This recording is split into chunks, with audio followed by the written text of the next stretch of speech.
शायद ही कोई प्रत्याशी होगा जिसके नामांकन में उसके जो मतदाता हैं उसमें 50% से अधिक मतदाता उसको समर्थन में नामांकन में गए हों। ये छपरा के शहर में देखने को मिला और एक बड़ा रिकॉर्ड कायम हुआ और हमारे समर्थकों ने कहा कोई नहीं है टक्कर में, क्यों पड़े हो चक्कर में।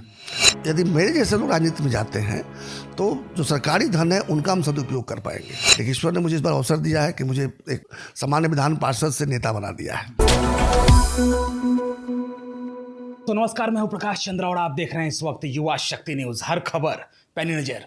दोस्तों, बिहार में जब एमएलसी का चुनाव चल रहा था तो एक व्यक्ति की चर्चा पूरे बिहार में चल रही थी कि भाई चुनाव के बाद अगर ये जीत जाते हैं तो फिर क्या होगा, क्योंकि जिस पार्टी की वजह से जो खटपट सामने आई थी वो समझ में आ जाएगा कि क्या खटपट में ज़रूर कुछ दम था। लेकिन अगर चुनावी हार जाते हैं तब वो पार्टी तो कहेंगे कि भाई हम लोगों ने जो किया सो सही किया। और एक चर्चा लगातार पूरे बिहार में बनी रही और इस व्यक्ति ने अपने दम पर एक ऐसा मुकाम हासिल किया, एक ऐसा रिकॉर्ड हासिल किया जो सिर्फ छपरा के लिए नहीं, सिर्फ बिहार के लिए नहीं, बल्कि पूरे भारतवर्ष में इसका जो डंका है वो अभी भी बज रहा है। और लोग जो है सो सम्मानित करने के लिए पंक्तियां लगाकर खड़े हैं। क्यों?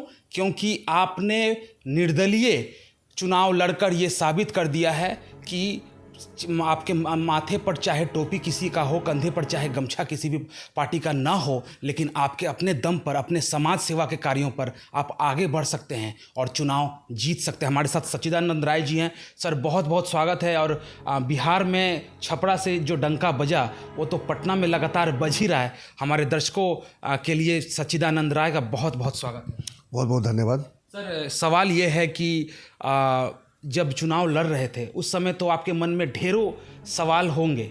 विश्वास तो बहुत था, आत्मविश्वास तो बहुत ज़्यादा था। हम लोगों ने आपका इंटरव्यू उस वक्त देखा, बहुत सारे पेपर में पढ़ा, मैगजीन में पढ़ा। लेकिन फिर भी कितनी प्रबल दावेदारी थी और उसमें कितना मुकम्मल हुए, थोड़ा सा बताएं दर्शकों। मैं जितना सहज था उससे कोई भी अंदाज़ा लगा सकता था कि मैं पूरी तरह से आश्वस्त था। देखिए, मैं कर्म में विश्वास करता हूँ। गीता के उपदेश लोग पढ़ते होंगे, सुनते होंगे, मैं उसको धारण करता हूँ, अपने चरित्र में उसको निहित करके रखा हूँ। तो मैं जानता था कि मैंने कर्म अच्छा किया है। 6 वर्षों में एक अपने कार्यकाल में जो काम मैंने किया था उसको तो किया ही था। जब ये नए पंचायती राज व्यवस्था के चुनाव जो हुए उसके नतीजे आने शुरू हुए नवरात्रि के जस्ट पहले, तो नवरात्रि के बाद दशहरे के दूसरे दिन से ही मैं पंचायत जाकर नवनिर्वाचित प्रतिनिधियों को सम्मानित करने का, उनको बधाई देने का और अपनी ओर से उनकी बात समझने का और अपनी बात समझाने का सिलसिला शुरू किया। और जब तक टिकट फाइनल करने की बात आई 11 मार्च, तब तक मैं 3 मरतबा उन लोगों से मिल चुका था। उनके पंचायत जाकर, उनके प्रखंड जाकर, अपने यहाँ बुलाकर, और कई प्रकार से हम लोगों ने एक दूसरे को पहचानने का प्रयास किया था। जैसे मेरा फ़ोन नंबर उनके पास, उनका फ़ोन नंबर हमारे पास, हर पंचायत का व्हाट्सएप ग्रुप तैयार हो जाना, हर प्रतिनिधि के साथ में फ़ोटो खिंचवा लेना, फ़ोटो को फिर फ्रेम करवा के उनके यहाँ पहुँचा कर उनके घरों में टंगवा देना। जाड़े में एक गिफ्ट के रूप में मैंने कंबल दिया था, तो पूरा जाड़ा उन लोगों ने कंबल ओढ़ा, शाल कंधे पर रखा, सम्मानित महसूस किया। और महिलाओं के लिए, खासकर 50% से अधिक महिलाएँ वोटर होती हैं, तो महिलाओं के लिए सबसे अच्छा सम्मान होता है वस्त्र। साड़ी टिकुली सेनूर से बढ़िया भोजपुरी वालों के लिए कोई सम्मान नहीं होता। चाहे कोई माई बहन बुआ कोई भी आती है घर पर तो यही करते हैं हम लोग। उससे भी सम्मानित किया जा चुका था और सब उसको धारण कर चुके हैं। सबके मन में बैठा हुआ था कि सच्चिदानंद राय एक सम्मान का पर्यायवाची नाम है। सम्मान सबको प्रिय है। तो अब हम लोगों ने अपने तरीके से, चूँकि देखिए IIT में पढ़ा हूँ, मेरा बेटा भी IIT खड़गपुर के प्रोडक्ट है, तो हम लोगों ने एक टूल डेवलप किया। उससे हमें पता भी कर रहे थे कि आखिर मूड किधर है, नैरेटिव कहाँ जा रहा है। तो नैरेटिव बड़ा क्लियर था कि कोई हमारे टक्कर में नहीं है। आपने देखा होगा जब 14 मार्च को जब हमने नामांकन जिस दिन दाखिल किया, तो ये शायद विश्व का रिकॉर्ड बना होगा कि शायद ही कोई प्रत्याशी होगा जिसके नामांकन में उसके जो मतदाता हैं उसमें 50% से अधिक मतदाता उसको समर्थन में नामांकन में गए हों। ये छपरा के शहर में देखने को मिला और एक बड़ा रिकॉर्ड कायम हुआ और हमारे समर्थकों ने कहा कोई नहीं है टक्कर में, क्यों पड़े हो चक्कर में। तो ये जो चीज़ सही में कोई चक्कर की बात नहीं थी, कोई टक्कर में था ही नहीं। ये तो अलग बात है, जो कि एक बार पार्टी का सिंबल जब नहीं रहता है साथ में तो आपके पास कार्यकर्ताओं की थोड़ी संख्या तो घट ही जाती है। और जिनके पास पार्टी का समर्थन रहता है उनके पास एक कार्यकर्ताओं की फौज रहती है। तो थोड़े समय के लोगों को लग रहा होगा कहीं मैं दब रहा हूँ, ये है। लेकिन मैं बता दूँ कि मेरे काम के चलते और कुछ ईमानदारी के चलते मैं कहूँगा 6 वर्षों में कोई एक पैसे की बेईमानी में नाम से नहीं लगा सकता। एक तो ये है कि ज़रूरत नहीं है बेईमानी करने की, दूसरे क्या फितरत में मैंने बेईमानी करें। बिजनेस भी करता हूँ तो बड़ा साफ़ सुथरा है, एकदम वाइट मनी में करता हूँ, इसीलिए मेरे हलफनामा में आपने उस तरह का देखा भी होगा, क्योंकि जो है वही है, उसके अलावा बोरा में खोजिएगा तो कुछ नहीं मिलने वाला है। देखिए, मैं रुकूंगा सच्चिदानंद जी आपको। हलफनामा की बात कर रहे हैं। दर्शकों, आप सभी को पता है कि जब हलफनामा ये दायर करने पहुंचे और जब इन्होंने 890 करोड़ रुपए का हलफनामा दायर किया तो लोग सोचा कि भाई बंगाल में बिजनेस करते हैं और बिहार में वो राजनीति करते हैं, लेकिन इतना डाउन टू अर्थ व्यक्ति जो समाज सेवा के दम पर, जो आपके दम पर चुनाव जीत कर सभी पार्टियों को चौंका दिया आपने। एक तरफ भाजपा चौंक गई, दूसरी तरफ जदयू चौंक गई, राजद के जो प्रार्थी थे उसको आपने शिकस्त दे दी। तो इतने डाउन टू अर्थ आप क्यों हैं? देखिए, हलफनामा में सिर्फ 890 करोड़ आपको दिखा, 208 करोड़ का लैंड बैंक भी ऊपर से है, मतलब तकरीबन 1100 करोड़ रुपए का था। और ये पूरा एकदम वाइट है, क्योंकि ज़िंदगी में मैंने एक ही काम किया है कि ईमानदारी से काम करोगे तो फिर झूठ बोलने की ज़रूरत नहीं पड़ती है। और झूठ जो बोलते हैं उनको याद रखना पड़ता है, सच को याद नहीं रखना पड़ता। सपने में भी आप बोलेंगे तो सच अगर बोल रहे होंगे तो वही निकलेगा जो सही में है। तो ये चूँकि मैं अपने जीवन में धारण किया था, इसीलिए चुनाव के समय मुझे एक चीज़ पता था कि कोई भी प्रत्याशी मेरे विरुद्ध जाकर तो कुछ बोल नहीं सकता है। हाँ, ये ज़रूर है कि एक पार्टी का समर्थन नहीं करने के चलते कार्यकर्ताओं की फ़ौज मेरी थोड़ी छोटी ज़रूर थी। तो फौज छोटी थी तो ये भी था कि जो हमारे साथ थे वो समर्पित थे, वो किसी अपने स्वार्थ से मेरे साथ नहीं थे, उनका मेरा ही स्वार्थ उनके लिए स्वार्थ बना हुआ था। और इस तरह की जब फौज थी मेरे पास में, और हम अपने टूल के माध्यम से पता कर ही रहे थे कि नहीं ग्राउंड में बहुत अच्छा है, सपोर्ट तो हमारा कहीं और ज़्यादा था। वो तो अंतिम समय 10 विधायक मेरे खिलाफ हो, एक सांसद मेरे खिलाफ हो, तो निश्चित रूप से उन लोगों का दबाव जो पड़ा कार्यकर्ताओं पर, कार्यकर्ताओं ने अपनी प्रतिष्ठा बचाने के लिए, तो अंतिम दिनों में 2-5% वोट मेरा डिस्टर्ब किए।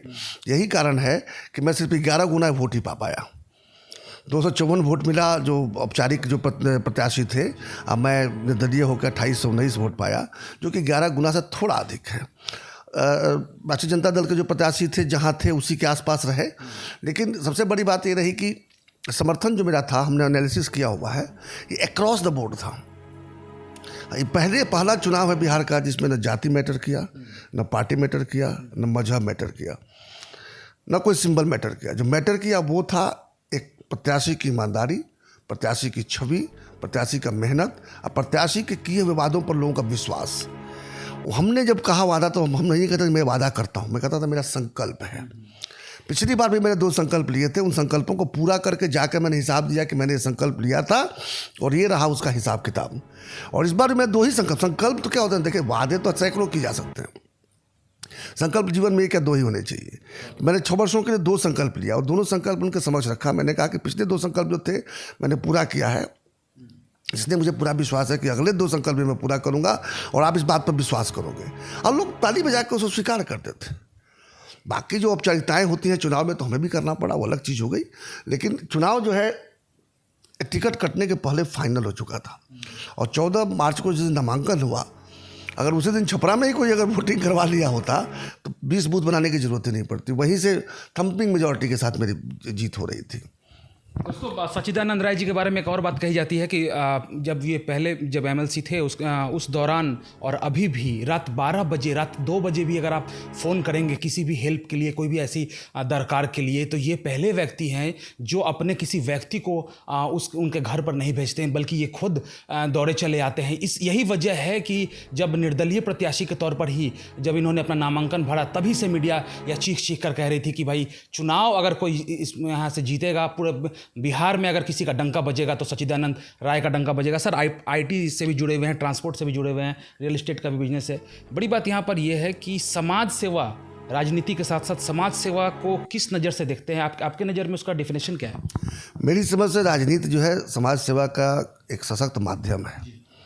मैं देखिए, वैदिक काल में कुछ अच्छी चीज़ें हुई थी जिनको हम याद रखें ना तो भारतवासियों को कुछ और सीखने की ज़रूरत नहीं पड़ती। बेकार में हम पश्चिम दिशा में देखते हैं।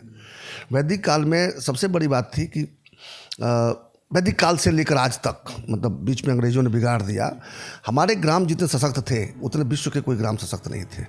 ग्रामाधिपति और ग्रामणी कहे जाते थे हमारे गाँव के जो इंचार्ज होते थे, हेड होते थे। और ये वैदिक काल के ज़माने से था। कौन राजा आया, बाद में कौन बादशाह आया, कोई फ़र्क नहीं पड़ा। लगातार हमारे गांव के लोगों ने अपना ख्याल स्वयं रखा और जो भी एक मालगुजारी या कर जो वसूल करते थे जो ग्रामाधिपति या ग्रामीणी, उसका एक हिस्सा वो गांव के विकास के लगाते थे, दूसरा हिस्सा कर के रूप में जो भी उस समय का राजा या बादशाह या सुल्तान होता था उसके पास जाता था। गाँव के लोगों को पता भी नहीं था कि पता नहीं कौन सुल्तान आ गया, कौन सुल्तान चला गया। वो सुल्तान और राजा जो है मैदान में लड़ते थे और एक दूसरे को मारकाट करते थे, गाँव के लोगों पर कोई फ़र्क नहीं था। उसी तरह से वैदिक युग से ही हम लोग जो है एक जीवन शैली जो जीते आए थे उसमें बड़ा साफ था कि अगर आप जो चरित्र धारण करते हैं अगर वही मुंह से बोलते हैं तब कोई तकलीफ नहीं है। अब कहेंगे सबका साथ, सबका विकास, सबका विश्वास, लेकिन धारण उसको नहीं कर रहे हैं। एक आध ऊपर के लोगों को छोड़कर नीचे के जितने लोग हैं, मैंने देखा है, मैंने अपना अनुभव किया है कि उनके लिए मात्र एक नारा है, लेकिन हमारे लिए वो नहीं था। हम एक उदाहरण देते हैं, उसे समझ जाइएगा। वैदिक युग में 4 आश्रम होते थे, ब्रह्मचर्य, गृहस्थ, वानप्रस्थ और सन्यास। अब वन तो है नहीं। पहले जब 50 वर्ष के आसपास जब उम्र होती थी या जब गृहस्थी अपना पूरा कर लेते थे, जब अगला जनरेशन, अगली पीढ़ी जब आ जाती थी, बेटे जब बड़े जाते थे, तो गृहस्थी बेटों के हवाले करके, यहाँ तक अपनी पत्नी को भी कहते थे कि माँ की सेवा करो, अब मुझे वन जाने दो, कुछ समाज के लिए कार्य करने दो। तो उधर वनों में जाकर शिक्षण, प्रशिक्षण, पठन पाठन होता था और इस तरह से करके समाज का विकास में लोग योगदान करते थे। तो आज के ज़माने में क्या हम लोग गाँव में पैदा हुए, प्राथमिक शिक्षा गाँव में किए, ऊंची पढ़ाई के लिए शहरों में आ गए, यहीं पर व्यवसाय किया। तो अब हम वानप्रस्थ तो कर नहीं सकते, वन है ही नहीं। क्या कर सकते हैं? ग्रामप्रस्थ, जहाँ से आए थे उन गाँवों में जाकर हम कंट्रीब्यूट कर सकते हैं। तो जब मैं लगभग उस उम्र के आसपास पहुंचा, 48-49 साल की उम्र के आसपास पहुंचा, संजोग से बिहार के रहने के चलते शादी जल्दी हो गई थी, बच्चे जल्दी बड़े हो गए थे, वो अपने पैरों पे खड़ा हो गए, अपना गृहस्थी उन लोगों ने खड़ा कर लिया।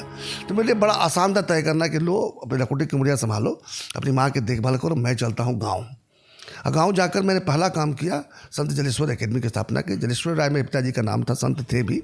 और मैंने तय किया कि चूँकि बचपन मैंने संकल्प लिया था कि मैं भले महुआ के पेड़ के नीचे पढ़ा हूँ, लेकिन इस गाँव के बच्चे जब मैं बड़ा होऊंगा तो वो छत के नीचे पढ़ेंगे। और आज पूरे ज़िले का, मैं कहूँगा बिहार में 2-4 स्कूल निकाले जाएंगे तो उसमें सबसे सुंदर, बड़ा और हर तरह से सुसज्जित विद्यालय है तो संत जलेश्वर एकेडमी मेरे गांव में है। और आपको जानकर एक और चीज़ बड़ी खुशी होगी कि बेटी पढ़ाओ बेटी बढ़ाओ तो बहुत बाद में आया, 2014 में। इस विद्यालय की स्थापना 2010 में हुई थी, शिलान्यास हुआ था, 11 से पढ़ाई शुरू हुआ। उस समय से बच्चियाँ वहाँ निःशुल्क शिक्षा पाती हैं। अब बेटी पढ़ाओ बेटी बढ़ाओ नहीं, बेटी खिलाओ भी हमारे यहाँ चलता है। 34 बच्चियाँ मेरे विद्यालय की बिहार टीम के लिए खेल चुकी हैं। पिछले वर्ष दो बच्चियों को बिहार खेल रत्न पुरस्कार भी मिलता था। ये वो गांव है जहाँ 16-17 साल की उम्र में बच्चियों की विवाह कर दिया जाता था और पर्दा सिस्टम तो था ही। आज चल के देखिएगा तो उससे अधिक उम्र की बच्चियाँ हाफ पैंट पहनकर सुबह शाम वहाँ खेलते हुए पाई जाएंगी। तो एक सामाजिक परिवर्तन जो है ना, तो समाज सेवा के लिए सामाजिक सोच में परिवर्तन बहुत आवश्यक होता है। जब तक आप एक विचारधारा और सोच को नहीं बदलेंगे तब तक जो है आप अस्थायी कोई परिवर्तन नहीं ला सकते। तो मैं वो काम करने लगा। तभी मुझे महसूस हुआ कि मेरा अपना कमाया हुआ धन पर्याप्त नहीं है और सारा धन अगर मैं यहाँ से उठा कर बिहारी लेके चला जाऊँगा तो यहाँ के लोगों के साथ अन्याय करूँगा। तो मैंने तय ये किया कि थोड़ा सा ज़रूर सीड कैपिटल मैं यहाँ से डाला।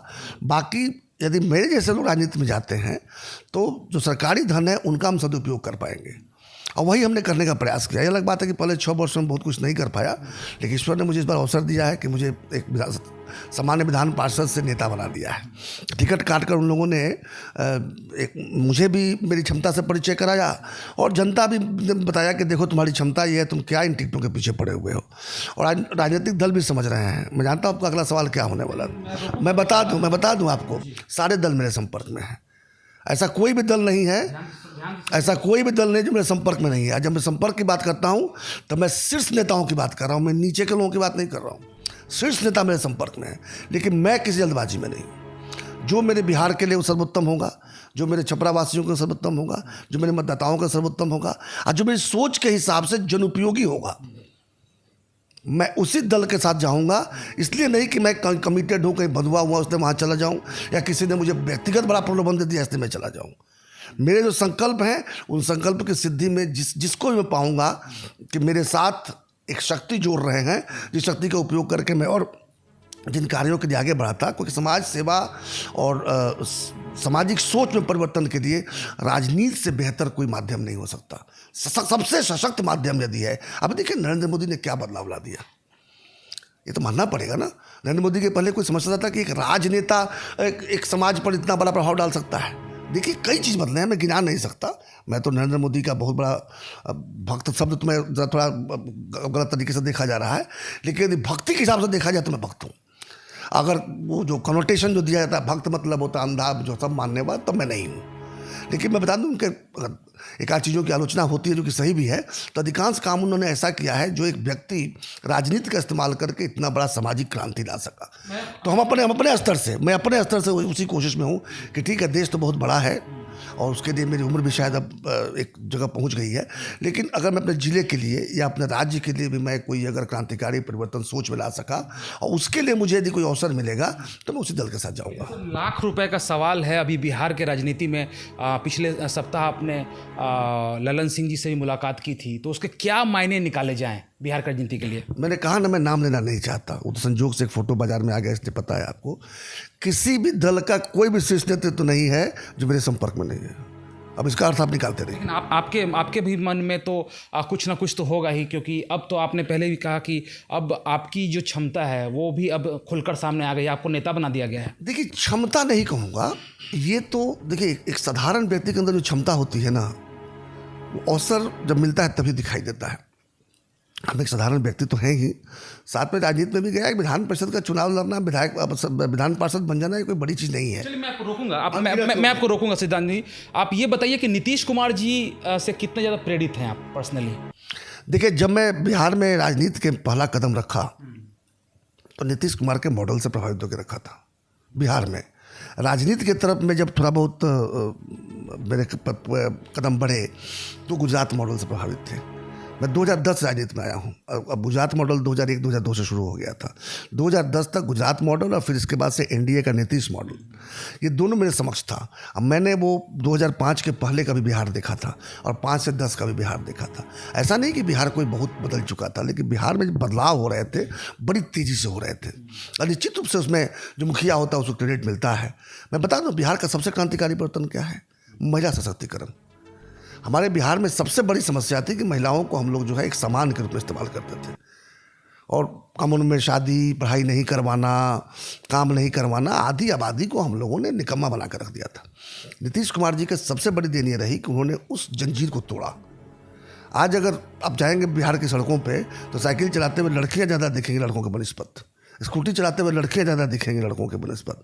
और सबसे बड़ी बात है कि जब पंचायती राज व्यवस्था में जो 50% उन्होंने आरक्षण किया महिलाओं के लिए, ठीक है शुरू में थोड़े अयोग्य महिलाओं को लेकर लोगों ने प्रतिदिन उनका काम किया, लेकिन धीरे धीरे जब 5वीं ग्राम सभा गठन हो गया अभी आकर 2021 में, तो 5वीं ग्राम सभा में बड़ी सशक्त महिलाएं जो हैं पदों पर चुनी गई हैं।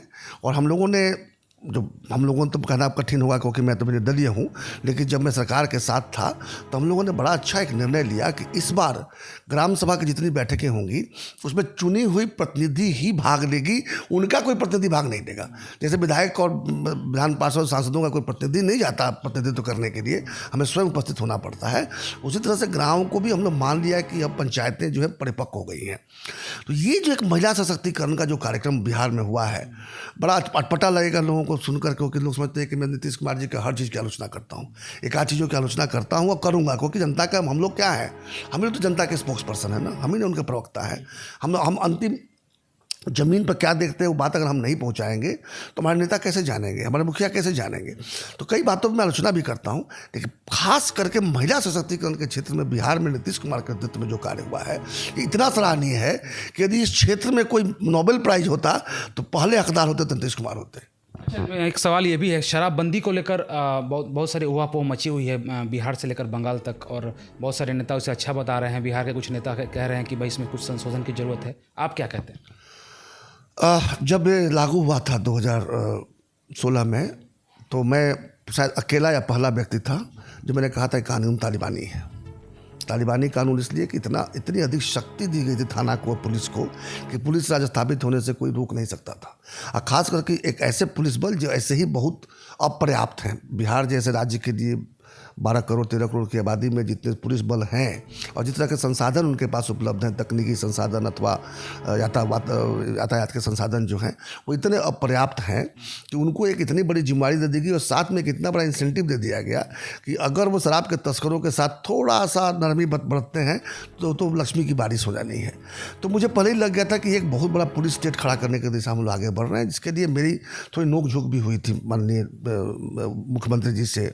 उन्होंने बहुत कुछ, ठीक है उम्र में बड़े हैं, बड़े भाई की तरह हैं, तो उन्होंने मुझे थोड़ा सा रैगिंग भी किया इस विषय को लेकर, लेकिन मैं अपनी बात रखता हूँ। जैसे मास्क की बात जब आई तो बिहार असेंबली में पहला मास्क पहनने वाला मैं हूँ, तब मेरा मजाक उड़ाया गया था। यहाँ तक कि स्वास्थ्य मंत्री ने कहा कि मैं एक मेडिकल बोर्ड बैठा देता हूँ, यहाँ पे कोरोना तो नहीं हो गया है। तब हमने कहा था कि अभी आप हंस रहे हो ना, बड़े बड़े देश अमेरिका से लेकर यूरोप के जितने सब ताकतवर देश थे वो घुटनों पे आ गए हैं। भारत के अब आपके बिहार की औकात क्या है? और 2 हफ्ता इंतजार कर लीजिए, सबके मुंह पर मास्क नहीं लगेगा तो मेरा नाम बदल दीजिएगा। 2 हफ्ता नहीं लगा, 1 हफ्ते बाद मैंडेटरी हो गया। तो कुछ चीज़ें क्या होते हैं, समय से पहले जब आप करते हैं ना तो लोग उन बातों को समझ नहीं पाते हैं। शराबबंदी के मामले में मैंने यही कहा था कि आप शराबबंदी बहुत आवश्यक चीज़ है। समाज देखिए, समाज सुधार करना है तो शराब को तो कम करना ही पड़ेगा, लेकिन बंद नहीं कर सकते। अब कानून बनाकर किसी को चरित्रवान नहीं बना सकते, और शराब न पीना भी एक तरह का चरित्र का ही चीज़ है। तो जब तक वो चारित्रिक परिवर्तन करना है कि मैं शराब नहीं पीऊंगा, तो मेरा निर्णय होगा, ये निर्णय आप नहीं कर सकते हैं। और आप यदि निर्णय करेंगे तो मैं कोई ना कोई रास्ते तो ढूंढ ही लूँगा ना। तो ये है। अब क्या हुआ, आज इतने जो मौतें हो रही हैं वो क्या है, इलिसिट लिकर पी के मौतें हो रही हैं और तमाम तरह की सब परेशानियां हो रही हैं। और लेकिन धीरे धीरे हम काफ़ी परिवर्तन भी कर रहे हैं। अब पता होगा हर बार कुछ ना कुछ संशोधन होता है, लेकिन ये संशोधन करने की ज़रूरत नहीं पड़ती। अगर पहले दिन से हम तय कर लिए होते कि इतना मैं अलाउ करूँगा, इसके अधिक अलाउ नहीं करूँगा, तो क्या होता, सड़कों पर पी कर ढिमलाते हुए लोग नहीं मिलते। वो डीजे बज रहा है, लोग सड़कों पर दारू पी के नाच रहे हैं, वो नहीं होता। लेकिन कम से कम घरों के अंदर एक तरीके से जिसके तरह अशांति ना हो, और बिहार के राजस्व का भी थोड़ा ही नुकसान हो, ज़्यादा नुकसान ना हो, क्योंकि जो पीने वाले मानने वाले नहीं हैं। पीने वालों को पीने का बहाना चाहिए, वो बहाना खोज ही लेते हैं और रास्ते खोज ही लेते हैं। आजकल जो होम डिलीवरी की बात होती है वो झूठा नहीं है। और कोई कहे कि मुझे नहीं पता है तो वो झूठ बोल रहा है। कोई कहे कि होम डिलीवरी होता है शराब की बिहार में, ये किसी को पता नहीं है, तो मैं समझता हूँ कि उससे बड़ा झूठा या ज्ञानी कोई नहीं है। दोस्तों, जब कहते हैं कि लोग उस समय पेशों पेश में फंस जाते हैं जब दिल कुछ और कहता है और दिमाग कुछ और कहता है। दिल से मोदी भक्त हैं और दिमाग से नीतीश के कार्यों की बहुत पहले आलोचना करते थे, लेकिन अब बहुत सारे कार्य जो है ये इन्हें पसंद आ रहे हैं। नहीं, मैं हमेशा से जिन कार्यों की आलोचना करता था आज भी करता हूँ, जिन कार्यों की प्रशंसा करता था मुक्त कंठ से करता हूँ। मोदी जी का भक्त, मोदी जी की सोच के लिए हूँ, सबका साथ, सबका विकास, सबका विश्वास, जिससे मुझे पूरा विश्वास है कि वो उसको धारण करते हैं। मैं भी अपने चरित्र में इसको धारण करता हूँ, इसलिए मुझे कह सकते हैं कि मैं मोदी भक्त हूँ। लेकिन यदि कोई केवल उसको नारे के रूप में इस्तेमाल करता होगा तो मैं उसके साथ जो है खड़ा नहीं हूँ, ये भी सत्य है। बिहार के लोग जानना चाहते हैं, मेरा अंतिम सवाल भी आपसे यही होगा, जरूर ऐसा जरूर होगा कि आप इसका सही जवाब ना दें, या अभी सटीक जवाब देने का समय नहीं है। ये देंगे, पूछिए ना। ये ऊंट किस करवट बैठेगा? क्यों? क्योंकि ललन सिंह से जब मुलाकात आपकी हुई, उसके बाद ललन सिंह से जब कुछ संवाददाताओं ने पूछा तो उन्होंने कहा कि अच्छे मित्र हैं, और मित्र अगर साथ में रहें, अच्छे खेमे में रहें तो बहुत और ज़्यादा हम लोग विकास कर सकते हैं। और अब सच्चिदानंद राय हमारे साथ, हमारे कैमरे, हमारी स्क्रीन पर हैं, और बिहार के लिए क्या बहुत बड़ी ब्रेकिंग हमें आप दे रहे हैं? देखिए, ललन भैया मेरे बड़े भाई हैं और ये आज की बात नहीं है। अब मैं पहले उस दल में रहा हूँ, इसलिए ललन भैया से मिलना और ललन भैया का इस तरह की बात सुनना, इसमें कोई अचरज की बात नहीं है। राजनीति में देखिए, आप चाहे जिस दल में रहें, चाहे जिस खेमे में रहें, आपसी जो संबंध है और आपसी जो भाईचारा है, एक दूसरे के प्रति जो प्रेम है और सम्मान है, उसमें कोई कोताही नहीं होनी चाहिए। आलोचना करते हुए भी हम किसी के साथ जो है शिष्टाचार रख सकते हैं, ऐसा नहीं है। हम तो जंगल राज की बहुत आलोचना मैंने किया है। नहीं, जंगल राज की मैंने बहुत आलोचना की। मैं दूसरी की बात नहीं बताता हूँ। मैं तो छोटा सा अदना सा एक पार्टी का कार्यकर्ता था, अभी छोटा सा नेता हूँ। जंगल राज की बड़ी आलोचना हुई है, तो क्या लालू जी के साथ मेरा संबंध खराब है क्या? लालू जी से अकेले में पूछिएगा तो बताएंगे सजदा जैसा शानदार कोई लड़का ही नहीं है। तो इसका मतलब ये थोड़ी होगा कि हम लोग विचारधारा एक में हैं। तो बातें ये होती हैं ना कि वो चाहे ललन जी हों, चाहे लालू जी हों, चाहे नीतीश जी हों, चाहे हमारे पार्टी के बड़े बड़े नेता हों, बिहार के नेताओं का नाम मैं नहीं लूँगा, इन सबके साथ यथोचित सम्मानपूर्वक संबंध बना कर रखना, ये मेरे लिए, मेरे चरित्र के लिए आवश्यक है। मैं बिना केवल कहता ना बतासे के लिए मंदिर तोड़ना, वो मैं काम नहीं करता। मैं अपने स्वार्थ के लिए किसी की आलोचना करूं और भी बिना अनावश्यक आलोचना करूं, वो मैं कभी किया नहीं, करूंगा भी नहीं। और जीवन में कोई बहुत बड़ा मेरा राजनीति से एक्सपेक्टेशन नहीं है कि मैं ये बनूंगा वो बनूंगा। मेरा एक्सपेक्टेशन ये है कि ईश्वर में इतनी शक्ति जरूर दे कि अधिक से अधिक लोगों का भला कर सकूं। और उस अधिक से अधिक लोगों में बात आता है मेरे गाँव से शुरू करके, मेरे परिवार से शुरू करके, मेरा गाँव, मेरा प्रखंड, मेरा जिला, मेरा राज्य, मेरा देश। तो कितने की शक्ति ईश्वर देंगे, ईश्वर तय करे। लेकिन उन्होंने दिया कि मैं परिवार का ही भला कर सकूँ तो मैं उतना ही करूँगा। दिया कि नहीं अपने वंश का भला कर सकूँ तो वो करूँगा।